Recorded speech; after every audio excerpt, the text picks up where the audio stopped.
Mazel morons, welcome back to your favorite podcast, the biggest podcast this side of the Mississippi. Joshy, I am just so proud of you. That's it. Bub. Look, the Oscars, they happened last night. We won. Do we get a little trophy? Like, how does that work? Yeah, but you have to buy it on Hollywood Boulevard. Really? We don't get anything? Nothing. Zilch. Nada. Bubkiss. What does that mean? Like, even, I was thinking about this. If you win an NBA championship and you played on the team for like 2 days, they still send you a ring. You get a ring, right? You get a ring. Yeah. You're telling me you don't get even a miniature? We get nothing? Not a necklace, not a brooch, nothing. Can you imagine an Academy brooch? And we've been having on all these Oppenheimer guys. We're talking about Nolan left and right. We don't even get a little trophy. I'm telling you. Well, technically, the Best Picture award is an award to the producers because, in theory, they put together the picture. But all that they're talking about the whole time is this is a collective effort. This couldn't be done without each and every one of you. And then, what the hell? Welcome. Honestly, we should pick it. Welcome to my side of town, babe. It's not fair over here, and it never will be. Oh my God! All right, well then I prematurely posted last night. I put up a story on the Good Guys Instagram, and yes, folks, that is me posting. That is me. It's not some intern or assistant. It's just me. I wrote, "We won." And sure, we won, but we don't get anything. If you don't get anything, I certainly get nothing. The morons get nothing. I think we should make something so that we at least have it. So we went to a viewing party, a lovely, beautiful viewing party that Universal threw for basically the B Squad. Anyone not invited to the main event. But it was lovely, and it was so nice to be invited. And so after we won Best Picture, they put out napkins that said, "Congratulations, Oppenhomies." And I, of course, being the cynical curmudgeon that I am, said, was there another set of napkins just in case? And they looked at me and said, yeah. And I was like, all right, good to know. And now those are in Africa. That's my favorite thing. Like when you see those pictures of like these like African teens wearing Super Bowl losing T-shirts where it's like congrats to the 49ers. Yeah, exactly. Yeah. I love those because they have to make both. They have to. It's funny. I've been lucky enough to go to 2 Stanley Cup finals for the LA Kings when they won the Stanley Cup. And I literally, like, the game ends, everyone celebrates, and you see the vendors literally like pull up just brand new hats, shirts, LA Kings, Stanley Cup winners. I'm like, well, where would this have gone had they not won? It's such a good question. Secondary market? I don't know. Who wants to buy that? I guess it's all international. It's all international. But I have heard if you can, they do a lot to make sure that you can't get it in the States. So if you are to find like, a 49ers Super Bowl winning shirt, it goes for good money. Maybe that's our second business. Selling the losers of the Super Bowl T-shirts? Yeah, maybe instead of a 3rd episode a week, we start a secondary market like that. I prefer it. Maybe instead of a 4th. I'm out of stuff to say, Ben. Ben scares the shit out of me because he's like, I could do a 3rd. I'm like, I can't. You know what's so funny? So I was going through just today all of the reviews, reading all of the lovely things that the morons have to say, and all they want is more episodes of me and you. Folks, we got nothing else left to say. We need the guests to create new conversation. So true. Oh, we lean on those guests, baby, especially the ones that are mean to you. So what is this? People think Howie Mandel was mean to you? Yeah, people think that Howie Mandel was mean to me. And if you think he was mean to me on our episode, you should check out his.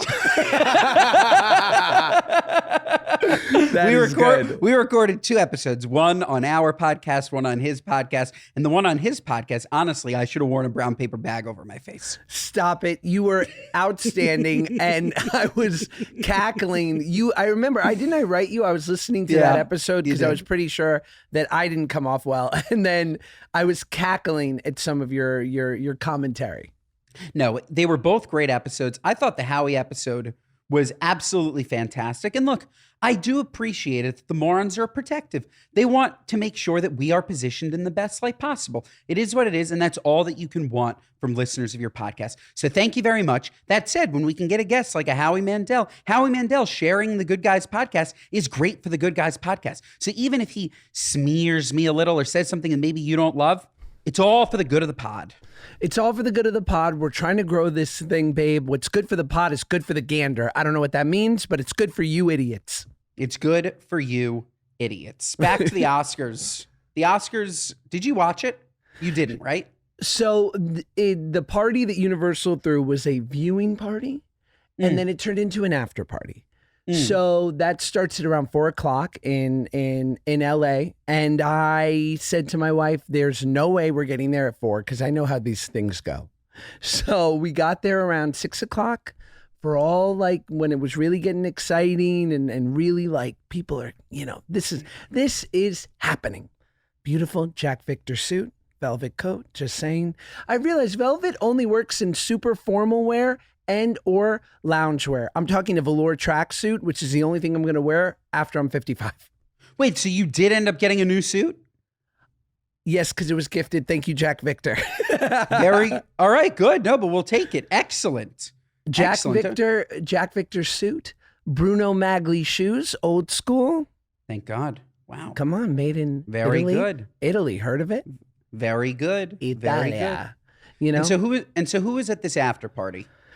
It was basically everyone like 15 and above on the call sheet for Oppenheimer. So, and it's also The Holdovers, which is a Universal picture, excellent movie. But it was basically the lion's share of the Oppenhomies group chat, which is now very infamous and just the greatest people and a lot of actors like the great Krumholtz and just great actors, people I've known throughout my whole life. And yeah, it's cool to be close to the moment because you do dream about it in some sense. And it's cool to see that it's fabulous to take it to like the final yard, like to cross that finish line. And it's also cool to see that like, and then you wake up the next morning and there's traffic and there's, and they get your order wrong at Starbucks and you're like, yeah. And then life comes back. But it is funny because I was able to see the great Cillian Murphy, Best Actor Award winner.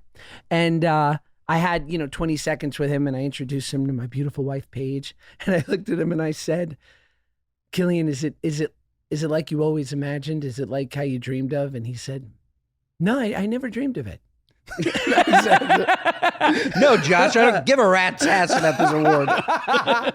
And I was like, Cillian, you and I are so different. Yeah. I was like, what about a Kid's Choice Award? You ever won one of those? Yeah. But he was as lovely as he was the first day on set as he was winning the big prize. And so it was cool. And my wife, I got to say, and I'd love to hear this because you and your wife go to some big events where she gets all dolled up. I looked at my stunning wife, and I give her a hard time here, mostly because she won't canoodle with me. I digress. But I looked at my wife. She looked so beautiful, and I was like very proud to introduce her as my wife to these people, and I felt like a lucky man. That is just beautiful. That is just beautiful. You have those moments? The great Paige Peck. Every day. Clause number one. Every day. Can you put down your gun? No. There's not some days where she's yelling at you for leaving a sock on the couch where you're like, there was one girl. Every day. There was one girl at yeshiva that could have been, maybe would have given me less shit. That's also every day. Every day is a new day. It's a magical day. It's just the best. Just the best. That said, I watched the whole Oscars. I have some thoughts. I also saw Oppenheimer. And for the real morons, only real morons know that I hadn't seen Oppenheimer yet. Everybody assumed I had seen Oppenheimer because what kind of a shitbag friend doesn't see the movie? I made sure I said, I'm going to fucking see this movie before the Oscars. I don't care if it's not on a Delta flight. I'm going to sit down. Josh told me he was on Peacock. We got Peacock and we watched Oppenheimer. And first and foremost, what an unbelievable movie. Really unbelievable movie from start to finish. I absolutely loved it. And just the fact that we got to see your beautiful face a couple of times throughout made it like the cherry on top of what was just an incredible film. My biggest takeaway, though, Albert Einstein was alive during World War II. You didn't know? I had no idea. It's like one of those like Picasso died in 1970. Don't you feel like Picasso was like from the 1700s? I can't explain it. Like there's something just that felt so much older about Einstein than alive in the 1940s. I think he died in like 1963. Yes, but I think it was like around 1910 that he really did his big thing, right? He peaked in the tens. And then it's still just so, I just like, I couldn't believe it. Like I'm looking at this like big Jufro white hair. I'm like, that guy looks like Einstein. And then it's Einstein. And I'm like, oh my God, Oppenheimer and Einstein worked together. And it was awesome. He knew it was coming, like that from his sort of revelation, with the theory of relativity, that eventually something like this could happen, right? That a bomb could be created. And he wrote a letter to FDR sort of warning him, like, get ready, babe. It's crazy. It's crazy. And the movie is just so powerful, just about the creation, like such a dark creation that was so necessary, but now we deal with, they even said it last night. I forget who said it. It was either Killian or it was Chris. No, it was somebody said that like we now have the responsibility of dealing with what we created. And that's like the sort of essence of the movie and of the main character. And it was amazing. Element is the best way to get electrolytes. You need electrolytes. If you get brain fog, if you get fatigue, if you get muscle cramps, and you're like, what is this? It's probably because you're just not getting enough electrolytes. And weirdly, even if you're drinking water, you still might not be getting enough. Look, healthy hydration, it's not just about drinking water. You need the electrolytes. And both need to be replaced, water and sodium, to prevent muscle cramps, headaches, energy dips that result from either dehydration or low electrolytes. Now, most people, they only replace the water because since the 1940s, we've been told to drink 8 glasses of water a day. Thirsty or not, I know. I'm so proud of you. You're so impressive. But drinking beyond thirst isn't a good idea. Did you know about that? This is the way our bodies regulate blood volume and fluid balance. And when you need more fluids, you get thirsty. And when you drink plain water beyond thirst, it dilutes blood electrolyte levels. You see how I came back around? I went up front and I said, hey, I'll meet you out back. And then I was out back. Look, the consequences of that is headaches, low energy, cramps. But when you enter Element into the conversation, you're going to get everything that you need, from potassium, magnesium, sodium. There's no junk. It works for a paleo diet, a keto diet, whether you intermittent or long-term fast, Element's got you covered. So Element came up with a fantastic offer for us. Just go to drinkelement.com/goodguys to get a free sample pack with any purchase. I mean, Nolan is a genius beyond. His wife, Emma, who is the producer, is a badass. Like just those two, the two of them together is a power couple, only second to the Oshri Safar sect. But it's to me, one of the coolest things about it, now I can say this and you'll get it, it's basically the Jewish Avengers. Yeah, yeah, totally. Oppenheimer's going around and it's like, let me get all the badass Jewish physicists and Richard Feynman and Edward Teller and Isidore Rabi and Oppenheimer, of course. Like, these were some badass Jews. Such badass Jews. It's such a cool movie. So cool. Such a great story. I love in the Jewish Avengers, we pass on the spandex and we prefer wool.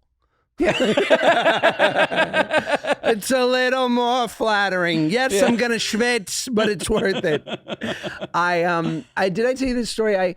When I got the part, and obviously, it's a smaller part, so there weren't that many clues in the script of who this guy was. He was a historical figure, of course, but so I was lucky enough to interview or call my friend Dr. Brian Keating, who's a Jewish astrophysicist out of UC San Diego. And I just said, is there any water cooler, inside baseball talk amongst physicists, anything I can draw from to help me get into character with this guy? And he's like, here's the thing.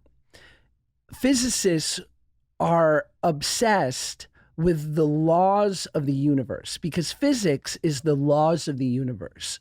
So trying to understand physics is like trying to understand the mind of God. And I said, I don't think I've ever heard anything more Jewish. Let me tell you, I know what God was thinking, and he's not pleased. So it's very cool. I'm glad you liked it. What did you think of your nemesis, Jimmy Kimmel? I actually thought that Kimmel was good. He is good. He was good. Like that's how you should host the Oscars. Like he dug in.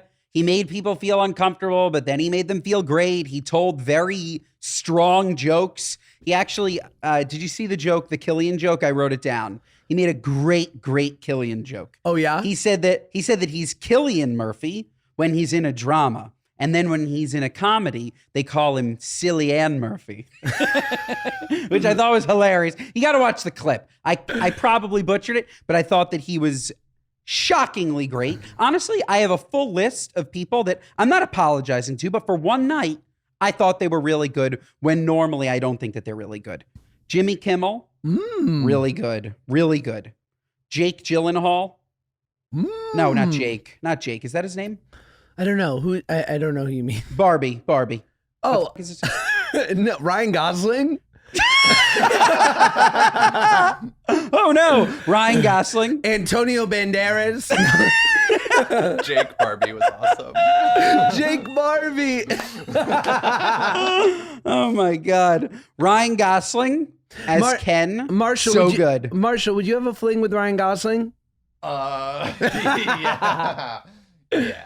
Same here. I'd have a fling with Ryan Gosling. Last night, he was fantastic. They did that stupid song, I'm Just Ken. And even I loved it. They just did such a good job. It was fantastic. And all that I do is talk about how much I hate that fucking movie, which holds true. But he was fantastic. Absolutely fantastic. Yes. And shout out my buddy Kid David Schreibman, who was one of the dancers on stage with him in the cowboy hat. Really? Yes. Very, very cool. Shout out. And Billie Eilish, I've had enough. I've heard that song one too many times. I've had enough. I'm done. Solid. That's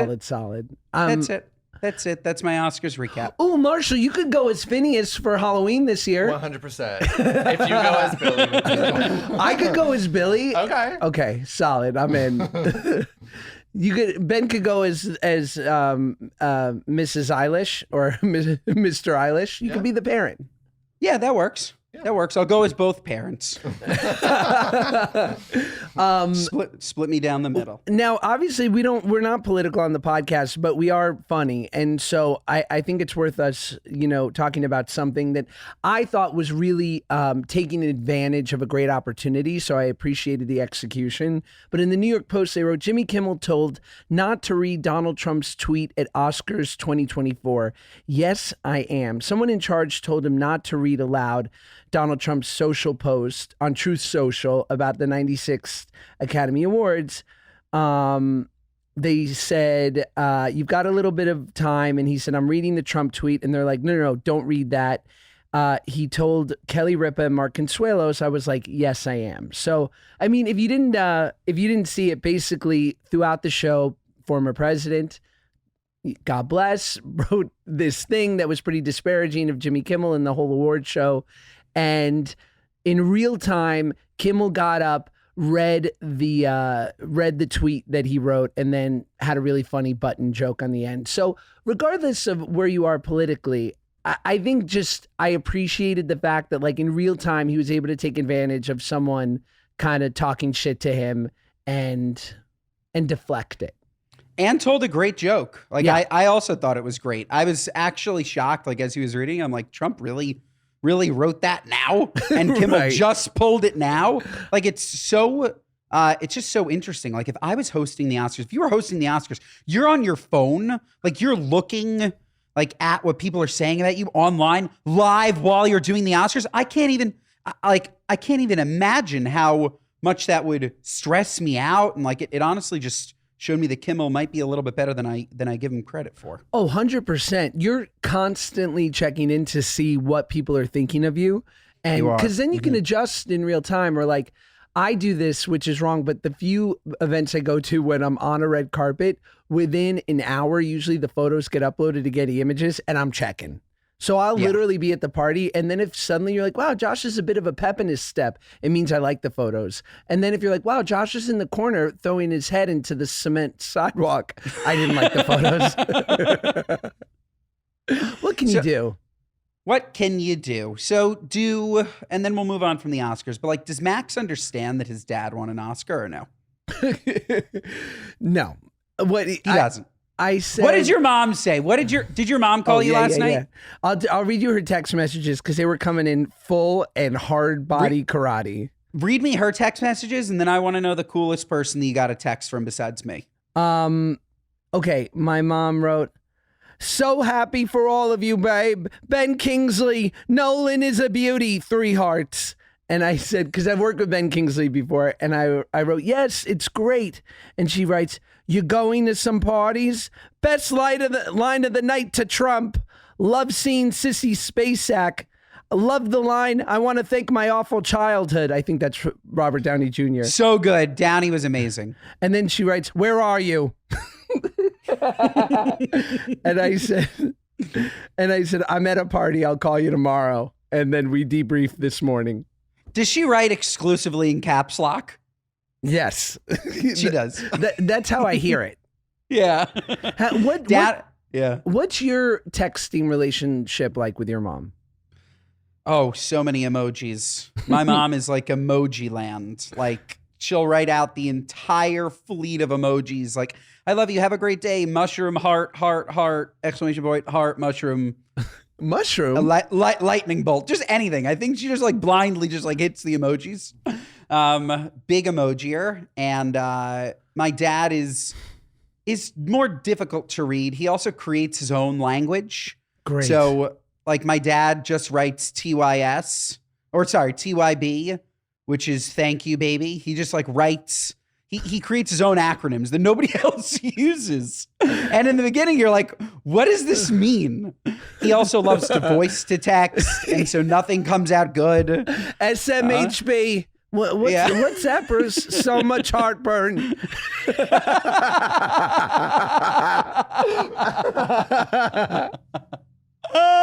He really is he's so funny. And he'll sometimes write okay, and then it's like, are you upset at me? Is that like what, like he's all over the place with this texting. Calling is always the best way to communicate. Always the number one way to communicate. Oh, I've wanted to ask you this for a while. So Safar, your last name, as we know, you're a Jewish king, but Safar could kind of go either way. Has your last name been anglicized? Was it ever Sofferberg or Sofferman? It was always Sofer. We were scribes. Say more. Like the word, like Sofer comes from Sefer, which means book, and Sofer means a scribe. So it just became, the pronunciation became a little bit more Americanized, Soffer, but it's really Sofer or Sofer. Sofer. And which means that we were big time writers, apparently. That's hot. Who knows? Can you imagine you go and do a run of like a Hebrew TV show, and they introduce you like Benjamin Sofer. Sounds amazing. I'm so in. Let's get on Israeli TV.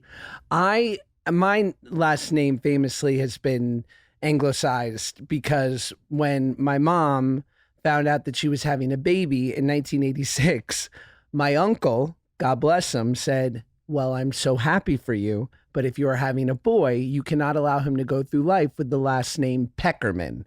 Because I have had to have the last name Peckerman as a man, and it was rough. And so my mom changed it legally before I was born. Was it more anglicized, or was it just like, I never really thought about Peckerman. Like, was it more just like in fear of being made fun of? No, my mom had gone by Peck since the 60s because of anti-Semitism. But Got it. but she never officially changed it. She just used it as kind of her working name. Shout out my late uncle, who was the only one of the Peck family who kept Peckerman. And all I know about Donnie Peckerman was that he was a great ice skater and he would beat up guys on the New Jersey Turnpike. The fact that he's a figure skater and in the mafia, we need to make a movie about this man. My mom would always say, your cousin Donnie was such a beautiful ice skater. And had such road rage.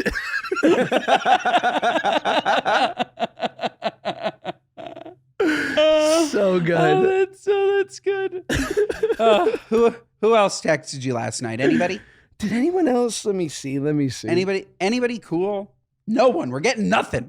We need page 6 to pull something. This podcast is brought to you by Squarespace, the all-in-one website platform for entrepreneurs to stand out and succeed online. Now, whether you're just starting out or managing a growing brand, Squarespace makes it easy to create a beautiful website with your audience and sell anything from products to content to time, all in one place, all on your terms. You know that you need a website, and you know that hiring someone can become expensive, or trying to do it on your own can be really time intensive, and you're gonna have to learn all these things, and then you're gonna have to download tutorials and watch it. You don't have time for that.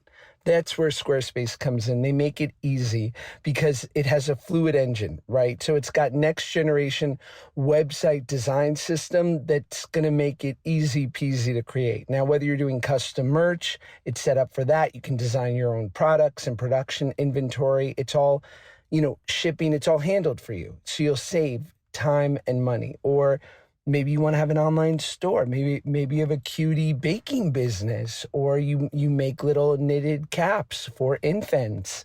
Well, you can sell your products on an online store, and whether you sell physical, digital, or service products, Squarespace has the tools you need to start selling online. So go to squarespace.com for a free trial. And when you're ready to launch, go to squarespace.com/goodguys to save 10% off your first purchase of a website or domain. No one cool. No one cool. All just, the people who I love, but nobody Stamos wrote, congrats on your movie, Cinema, baby, Cinema. Hope you're at a party. Love you. Very nice. That's nice. Yeah, That's he's nice. the best.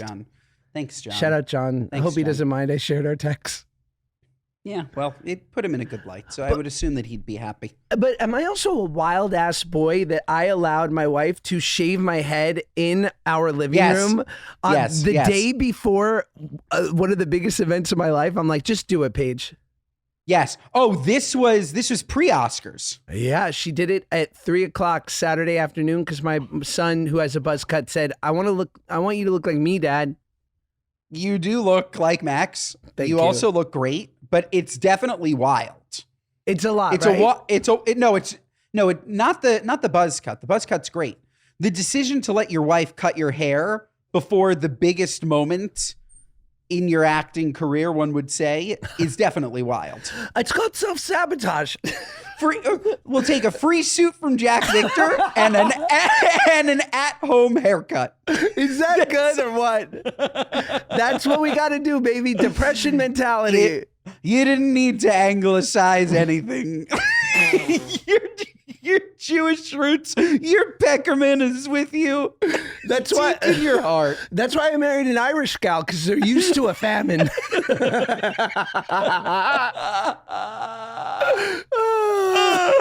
Honey, tonight we're celebrating with McDonald's. Tonight, potatoes. Oh my God. That's really funny. So do you and Claudia cuddle up for these award shows? How does it go down? Yeah. Oh, love it.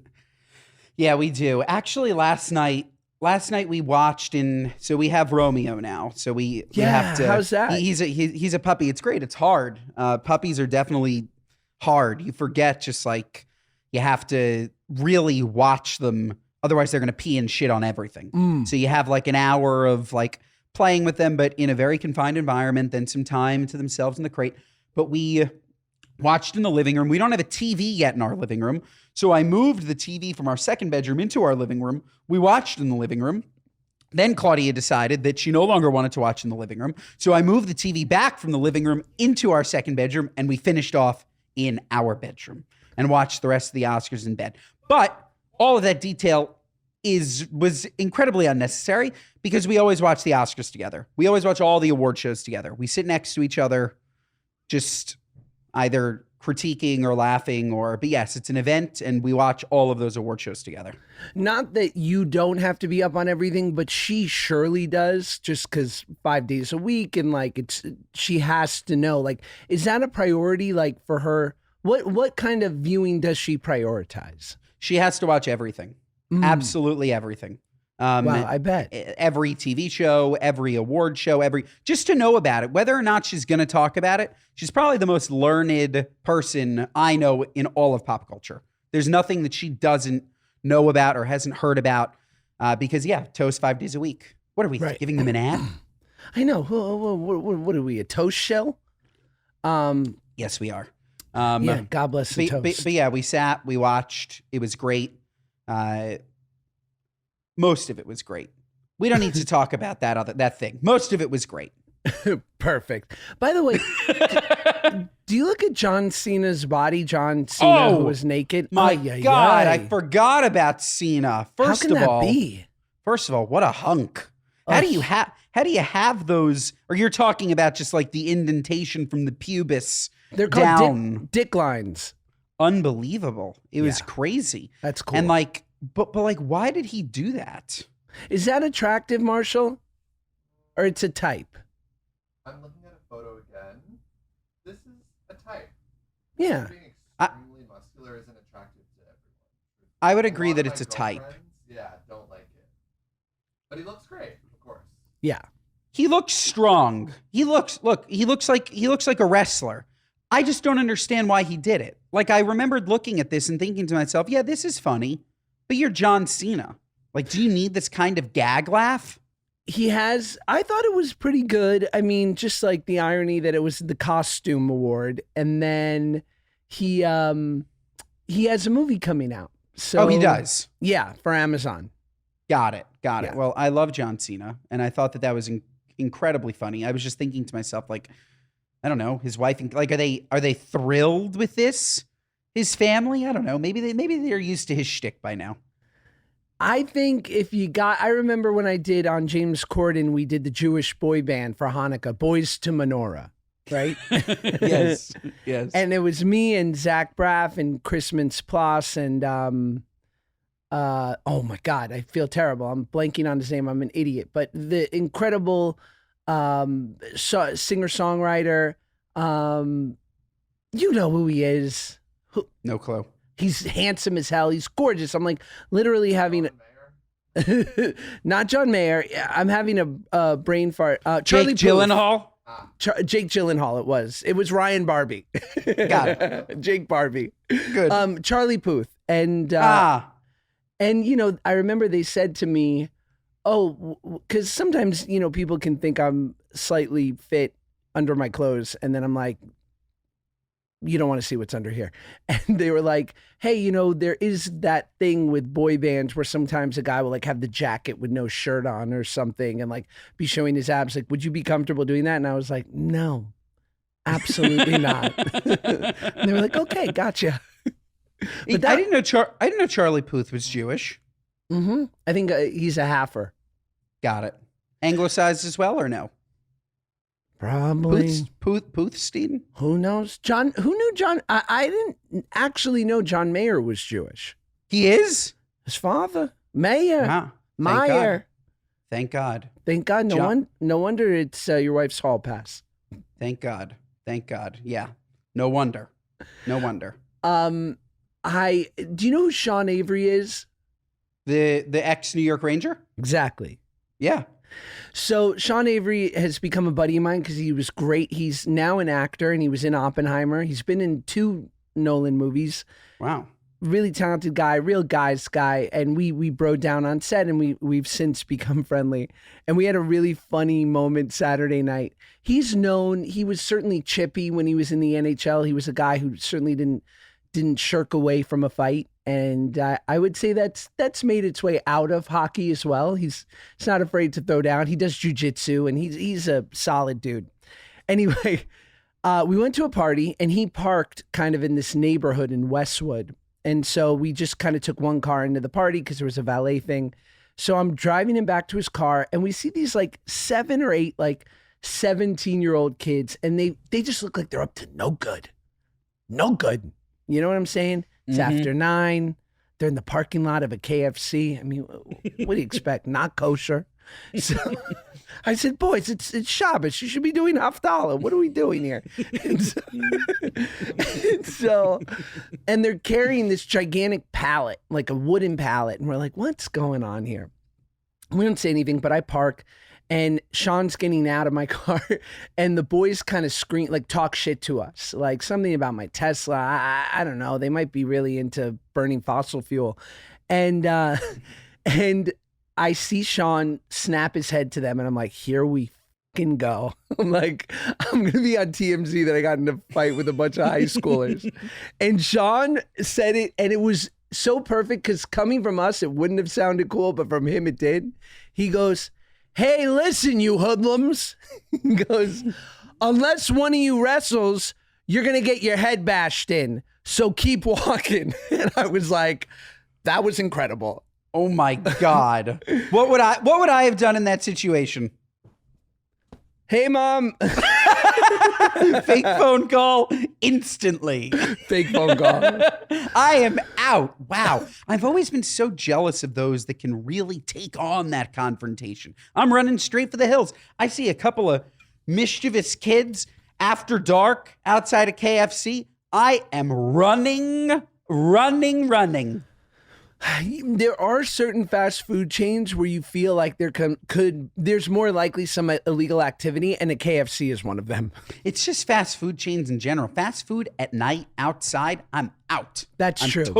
I'm totally out. I don't want anything to do with it. I told you about my one time at the Denny's Scranton. The Scranton Denny's, right? I've told you that story before. Have, because I remember did you end up at a great diner when all was said and done? Okay. We ended up at a great diner in Scranton, but we first started off in that Denny's in Scranton. Again, 9:30 at night, pop into that Denny's. Thought I was going to lose my life. In that Denny's in Scranton. There's just something about nighttime fast food. I don't know what it is. I don't know. I love a Denny's franchise. I love a Rudy Tooty Fresh and Fruity, and I like the claw machines because my son loves it in the front with the little stuffed animals. Yes. Have you ever had Yoke? Are you familiar with that franchise, Yoke? I'm not. Fantastic. Kind of like a Denny's, just like a little bit cleaner. There are a couple of them. Recently had one in Boca. The first time I ever had one was in Chicago. I think they're starting a franchise, but there aren't enough really good just breakfast options in the fast food world. Like, sure, you can go to McDonald's and you can get an egg sandwich, but I like the institution. I guess that's just a diner though, right? Like you could just go into a diner. Do you like a Waffle House? I've never been. Oh, God. Marshall, you been? Wow, you boys haven't lived. Waffle Is it like IHOP? Yeah, but it's better. It's extremely Southern, but they have it in other places but the South, but 24 hours, everything's done like on a flat top. So it's like, what's it called? Fast order cook or something to that? Short order cook. I'm just looking to go into somewhere. I don't need like the most gluttonous breakfast every time I pop into one of those places. That's why I kind of like I like just going in for like eggs and potatoes. Right? I like a nice home fry, a nice omelet, but I don't want to go in there, eat waffles, pancakes. It's too much for me. It's too much, especially now that, I don't know, trying to watch my weight a little bit. It's just too much. So I like the Denny's eggs typically, but they were too scary. They were too scary for me. I love pancakes. Pancakes are an insane idea. It's insane. It's dessert for breakfast. Yes. It is. Totally. They all are. All of that food. I remember like there's like all these new healthy cereals that have just come out, and it's because all that we've been doing is feeding our kids Frosted Flakes. But like Yes. the idea of starting your day with so much sugar, all they're going to do is crash. Totally. Yeah, it's a wild prospect, except all I want when I first wake up is something sweet. I don't want Yes. anything savory. No, something delicious. I absolutely love the pancake. I just made over the weekend, I made the most delicious sandwich. I made schnitzel. It looked unreal. Josh, it was so good. Schnitzel, coleslaw, spicy mayonnaise, and the bread I used was challah French toast. Wow. Oh my, was this a treat? Oh, was this a treat? It was so good. Would you say it was your best bite of the week? That was my best bite of the week, yes. That Yeah. was. It And then should I be. have a worst bite, but what was your best bite of the week? My best bite of the week. Let me think, because there was, I look, and you shame me for this at BBYO, and I'm fine with it. But I gotta tell you, I make a hell of a matzo brie, and my son Shy, he loves it, and we share it. Basically, for you wonderful Gentiles out there, and Marshall, no, a matzo brie is a. You take some matzah, which is basically just unleavened bread. Heard of it, read the Bible. And then you break it up, you let it soak in the eggs for like 15 minutes. Then you fry it, but you do a quick fry, right? Because you still want it to be like, you know, on the rare side with eggs. It sounds gross, but you know what I'm talking about. Of course. And then you put it on the plate and you put cinnamon sugar on it. Ay, delish. But You made matzo brie this weekend? I made it on Friday. So you have matzah in the house year round. Yes, because if Max wants a snack, little cream cheese on the matzo, beautiful. Wow. Gorgeous. So much culture. So much culture. My worst bite of the week. I'm not going to share the name of the restaurant because I don't think that's nice, right? We don't do that. Yeah, that's not Or nice. we do that, right? It's not nice. I don't think you need to. Okay. Italian place in the city. The food was actually pretty solid. But this dish, listen to this dish. I ordered this dish. It's a cannelloni. Hen of the woods, winter greens, bechamel mozzarella, Gruyere, and Parmesan. A pasta dish. Sounds delicious. I love a hen of the woods mushroom. That's that meaty, beefy mushroom. It's thick. It's like a big, I love those. Love those. What's cannelloni again? Okay, so this is the problem. I assumed cannelloni was a normal noodle. Yes. I assumed that maybe it was a spaghetti or a fettuccine or an angel hair or even a macaroni or anything, a penne. I assumed it was in the normal pasta family, so I didn't bother to ask. Sure. It came as one enormous noodle. Nuts. Stuffed with all this shit. Stuffed. Like one huge stuffed shell, which, like, I'm sorry, if you're ordering stuffed shells, you're gonna have diarrhea. It's just too much. Get out of my restaurant. I have no interest in one huge stuffed shell. No interest. So this cannelloni comes and I'm eating it. And it's just so heavy. And it was just like, it was so disappointing. And I never thought that I'd need to ask, what shape is this noodle? I just assumed that it was an appropriate shape for the dish. That was my worst bite of the week. Ugh, don't I get that? That's crazy. Crazy. It was just way too much. You don't need to deviate from the rig. Let's be real. You definitely don't ever need to deviate from rigatoni. I couldn't agree more. Just play it safe. Nice and safe. Well, I have another New York Post article that is, snapped right out of the headlines. And it is something that is going on somewhere near where you live, Ben. Long Island vegan bakery under investigation for allegedly trying to pass off Dunkin' Donuts as its own. This hits close to home. Dunkin' Donuts what? This hurts our Marshall. Wait, they're passing off Dunkin' Donuts donuts? They're saying that Dunkin' Donuts, they're saying their vegan donuts are different, but they're actually just buying Dunkin' Donuts and putting them in their store. And are Dunkin' Donuts donuts, I would assume, not vegan? Not obviously. vegan. No. What the hell? Cindy Snacks, first of all, that name, a specialty vegan grocer Cindy Snacks in Huntington. Oh, wait, maybe they're not to blame. Maybe it's the vendor. Accused one of its vendors the savory fig of supplying it with non-vegan donuts tainted with allergens that it didn't even cook in a March 4th Instagram post. The post included a photo of a strawberry frosted donut covered in tiny purple and orange colored D's that looked suspiciously similar to the donut and sprinkles found at Dunkin' Donuts, which contain dairy and gluten. Oh, I guess it was a gluten-free place as well. I immediately became concerned as to why this one donut was decorated differently than all the others in such a strikingly similar way to a recognizable chain. And yeah, they're doing a full-on investigation, babe. What a terrible cover-up job. You're going to give them donuts that have the Dunkin' Donut symbol Not on good. them? On them? Not good at all. That's honestly, it's a terrible story. I hate that. It's also, people are going to get sick. You're going in there. The vegan, sure. Some people do it by choice, but the dairy free. What if somebody was allergic to dairy? They pop in and get one of those Dunkin' Donuts dead on the floor. Yeah, or they can't do the gluten. They got the celiac. Absolutely terrible. Absolutely terrible. That sounds like that, but celiac might need rebranding because the silly's in the title, and that just sounds fun. It does sound way too fun for such a very scary disease. Yes. Celiac. Crazy. Yes. I'm What- 100% with you. If you mistakenly ate something that wasn't vegan, Marshall, would you be upset? No, I've done it before. It was an accident, and I think it's more about kind of my intention behind it all, not necessarily being 100% perfect. Totally. So Marshall is vegan like I am kosher. No, he's not. No, I'm pretty he's not, serious about he's it. not My- fake. my- he's not my- fake like you. Oh my God, shoot at me. My intention is always in the right place. Now, so Marshall, actually, this is a good question. If you go to like the most unbelievable steakhouse, unbelievable. Please. Will you try a piece of meat if it's somewhere that you don't normally get to go to? Or never? 100% no.